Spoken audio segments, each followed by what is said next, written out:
Da gracias a Dios que hoy quiero tener piedad, porque de otra manera ya te hubiera arrancado la lengua. Iván Archibaldo creyó que era el más fuerte, que nadie podría con él, pero luego de que el Harfush lo capturara, le hizo vivir un auténtico infierno. ¿Hasta dónde llegaron las torturas? Quédate hasta el final y descubre toda la verdad. Durante meses, Harfush y su equipo más letal trabajaron en secreto para rastrear los movimientos de Iván Archibaldo. Con información obtenida de infiltrados y operativos anteriores, identificaron una ubicación en las montañas de Sinaloa donde Iván solía refugiarse. Era una propiedad fuertemente custodiada, rodeada de sicarios y equipada con tecnología avanzada, la cual se encargaba de detectar cualquier intrusión. Sin embargo, Harfush, con su determinación y astucia características, sabía que esa era su oportunidad de capturar al hombre que había jurado destruir. El operativo comenzó en la madrugada, con un equipo élite de fuerzas especiales avanzando en silencio por el terreno escarpado que rodeaba la propiedad. Con la precisión de un reloj suizo, neutralizaron a los guardias uno por uno, utilizando armas silenciosas y tácticas de infiltración. Mientras tanto, Harfush permanecía en comunicación constante con sus hombres, supervisando cada movimiento desde una posición cercana. Cuando finalmente irrumpieron en la casa, encontraron a Iván sentado en su despacho, rodeado de papeles y con un cigarro en la mano. La sorpresa en su rostro fue evidente cuando vio a Harfush entrar con un arma en la mano y una mirada que ardía con furia contenida. Vaya, vaya, dijo Iván, esbozando una sonrisa que no llegó a sus ojos. Nunca pensé que te atrevieras a venir hasta aquí. Harfush no respondió de inmediato. En lugar de eso, dio la orden de asegurar a Iván, mientras sus hombres registraban la propiedad en busca de armas, drogas y documentos incriminatorios. Iván no opuso resistencia. Parecía más interesado en provocar a Harfush, jugando con la tensión que llenaba la habitación. ¿Esto es personal, Omar? Porque parece que lo es, dijo Iván, su voz goteando sarcasmo. ¿Todavía te duele lo que pasó hace años? Pensé que habíamos dejado eso atrás. Una vez que la propiedad fue asegurada, Harfush ordenó a sus hombres que sacaran a todos los presentes, excepto a Iván. Quería un momento a solas con él, lejos de las miradas de sus subordinados. Cuando estuvieron solos, Harfush cerró la puerta, dejando solo la luz tenue de una lámpara para iluminar la habitación. No tienes idea de lo que acabas de provocar, dijo Harfush, su voz baja, pero cargada de una intensidad que llenaba el espacio. Iván, aún esposado pero con su actitud altiva intacta, lo miró directamente a los ojos. ¿Provocar? Por favor, Omar, respondió. Tú fuiste el que empezó esta guerra. Yo solo respondí. Esas palabras fueron la chispa que encendió el fuego en Harfush. En un movimiento rápido y sin previo aviso, lanzó un golpe directo al rostro de Iván, que lo derribó al suelo. El líder de la chapiza cayó pesadamente, su cabeza golpeando el suelo con un sonido sordo. «Te consideré un hermano», rugió Harfush, su voz quebrada por una mezcla de dolor y rabia. «Te di mi confianza y así me pagaste. Mataste a mis hombres, destruiste familias, me traicionaste». Iván, aún en el suelo, escupió sangre mientras intentaba recuperar el aliento, pero en lugar de suplicar o mostrar arrepentimiento, solo sonrió. Una sonrisa cargada de desafío. «¿Hermano?», murmuró riéndose entre dientes. «Nunca fui tu hermano, Omar. Solo eras útil para el negocio, nada más». Estas palabras fueron como gasolina en el fuego de Harfush. Sin pensarlo, se lanzó sobre Iván, golpeándolo una y otra vez, descargando toda la ira y el dolor acumulados durante años. Cada golpe llevaba consigo el peso de las pérdidas sufridas, de los hombres que habían enterrado, de las familias que había consolado después de los ataques de la chapiza. «Eres una basura», gritó Harfush, mientras sus puños seguían cayendo sobre Iván, quien apenas podía protegerse con las manos esposadas. «Todo lo que tocas lo destruyes. Te juro que pagarás por cada vida que has tomado». Cuando finalmente se detuvo, Harfush estaba jadeando, sus manos ensangrentadas tanto por los golpes como por las heridas en el rostro de Iván, el líder del cártel. Ahora apenas consciente, lo miró con ojos entrecerrados, su altivez rota, pero su espíritu aún desafiante. «Haz lo que quieras, Omar», murmuró. «No puedes destruir lo que somos. Siempre habrá alguien más para tomar mi lugar». Harfush lo miró fijamente, su expresión endurecida por una mezcla de desprecio y determinación. «Eso es lo que vamos a ver», dijo finalmente. antes de dar la orden de llevar a Iván al sótano. El sótano donde fue llevado Iván era un lugar oscuro y frío, diseñado no para confort, sino para aislamiento.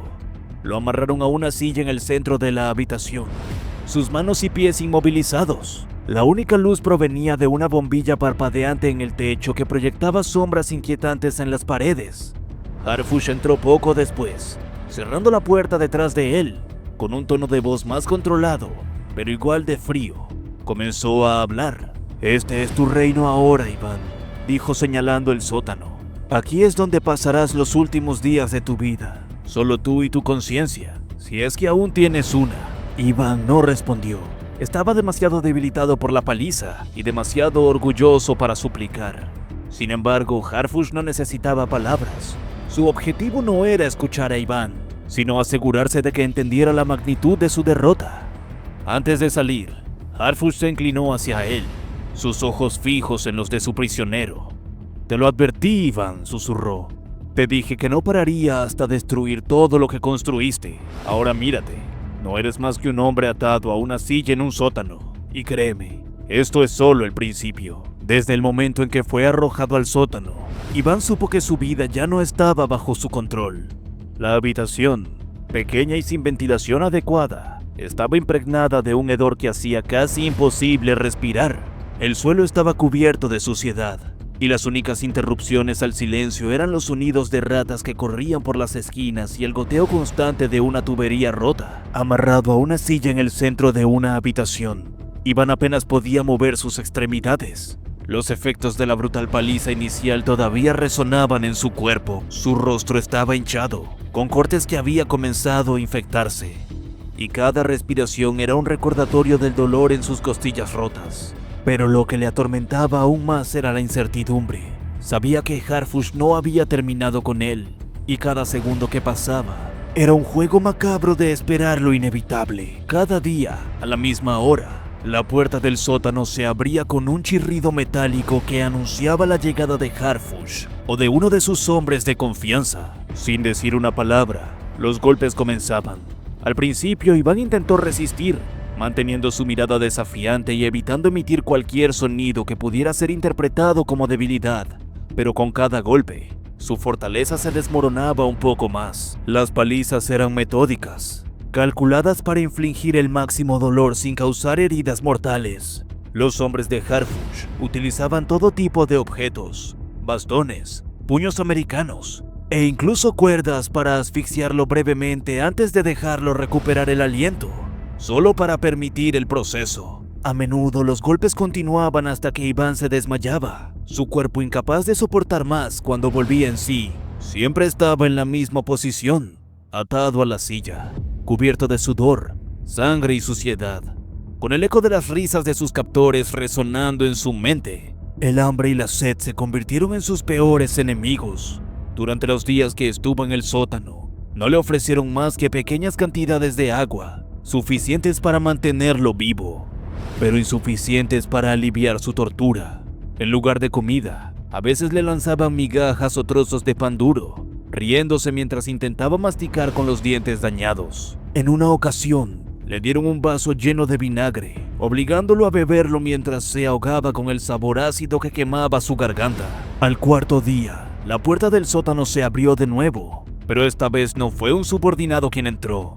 Era Harfush vestido impecablemente, su figura proyectando una sombra alargada bajo la tenue luz de la bombilla. Con pasos firmes se acercó a Iván, quien a pesar de su estado debilitado, levantó la cabeza con esfuerzo para mirarlo. Harfush se detuvo frente a él, observándolo en silencio durante un momento que pareció eterno. Finalmente, habló, su voz baja pero cargada de una intensidad que cortaba como un cuchillo. «Mírate, Iván», comenzó, su tono frío y calculado. «El gran líder de la chapiza reducido a esto. ¿Es este el hombre que pensaba que podía destruirme? ¿Es este el hombre que juró que nunca sería capturado?» Iván intentó responder, pero su garganta seca y su cuerpo debilitado no le permitieron más que un gemido ininteligible. Harfush se inclinó hacia él, sus ojos brillando con una mezcla de desprecio y satisfacción.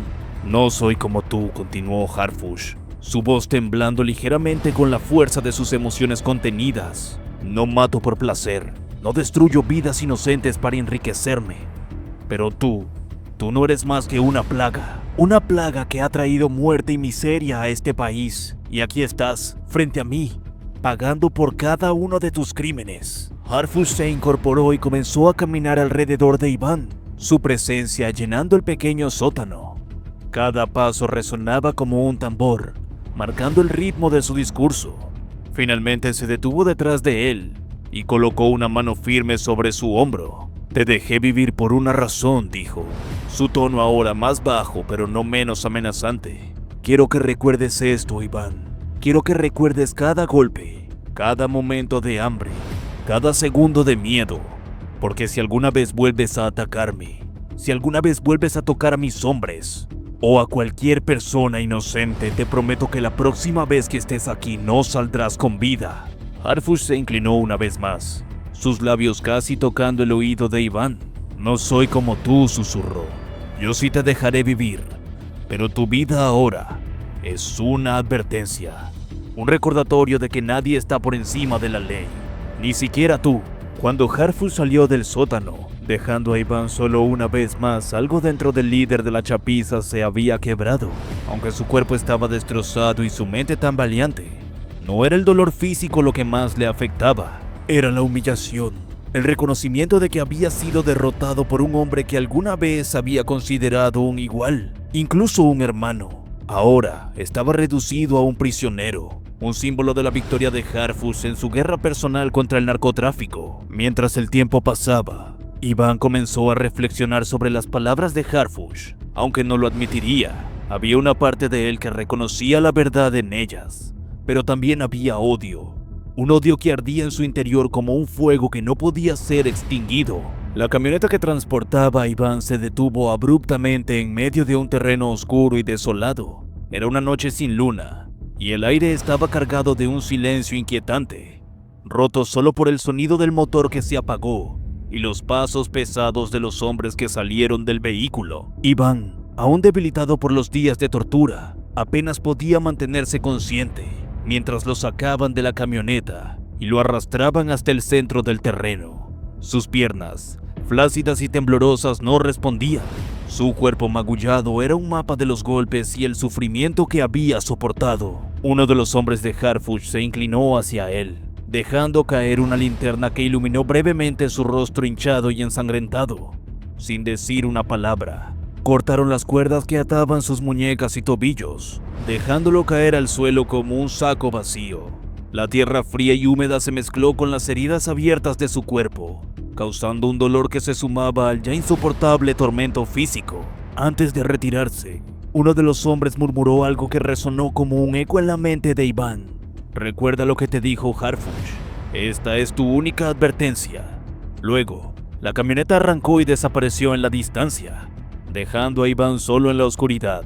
Por cierto, si te está gustando el vídeo, te invitamos a que nos regales tu me gusta y actives la campanita de notificaciones para que no te pierdas ninguno de nuestros nuevos vídeos. Continuamos. Horas después, en una llamada clandestina realizada desde un número desconocido, los hijos de Iván recibieron la ubicación exacta donde había sido abandonado.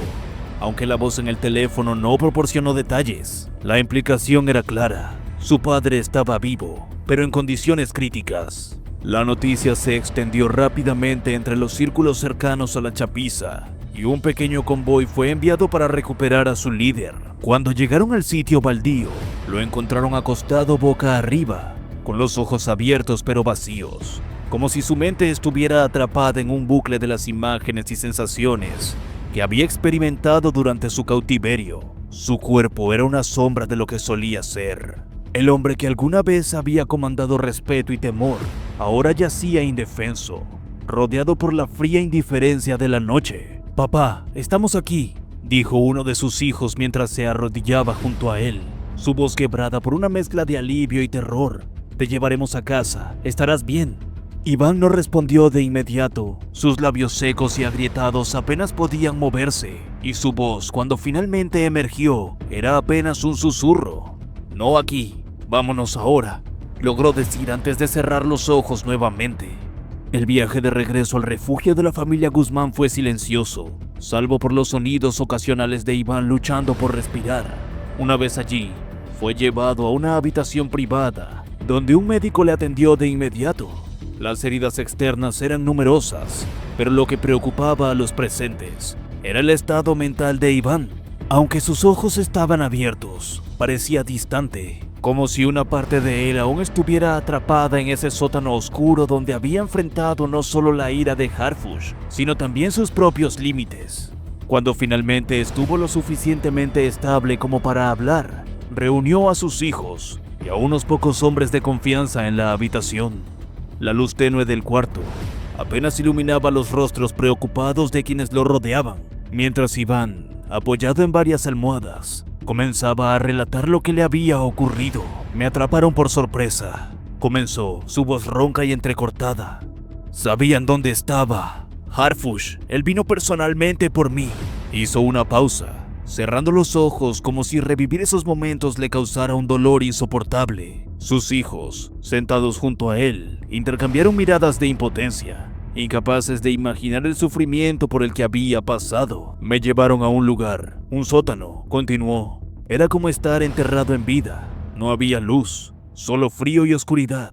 Y luego comenzaron los golpes. Con cada palabra la habitación parecía volverse más pesada. Iván describió las palizas diarias, los momentos en los que creía que su cuerpo no soportaría más, y las humillaciones que había enfrentado, como el vaso de vinagre que le habían obligado a beber, mientras sus captores se burlaban de él.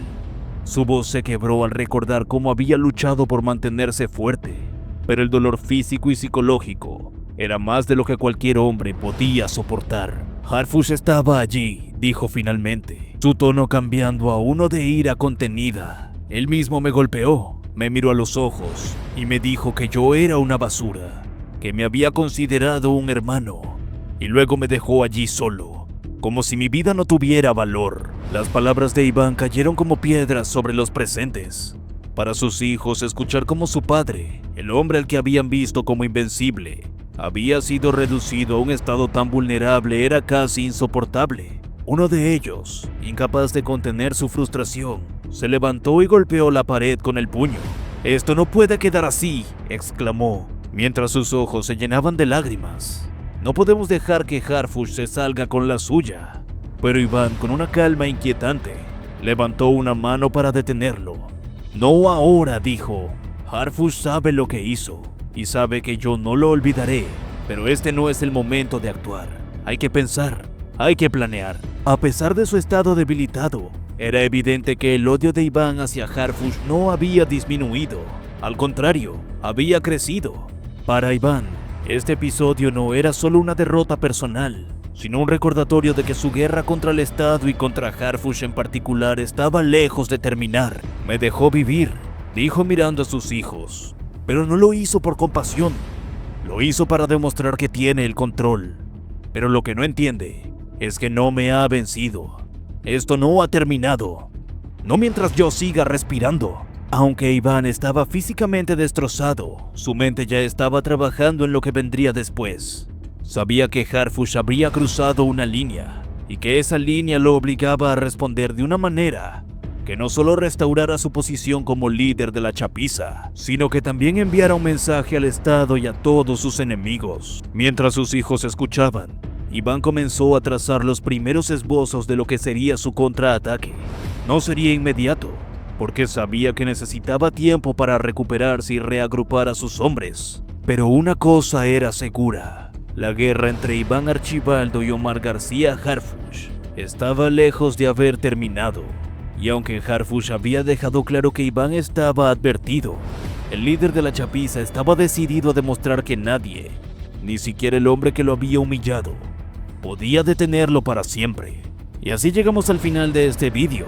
Si te gustó, te invito a que nos des tu me gusta para seguir haciendo más vídeos como este. Además de que no olvides suscribirte y activar la campanita para que no te pierdas ninguno de nuestros nuevos vídeos. Te deseo un gran día. Hasta la próxima.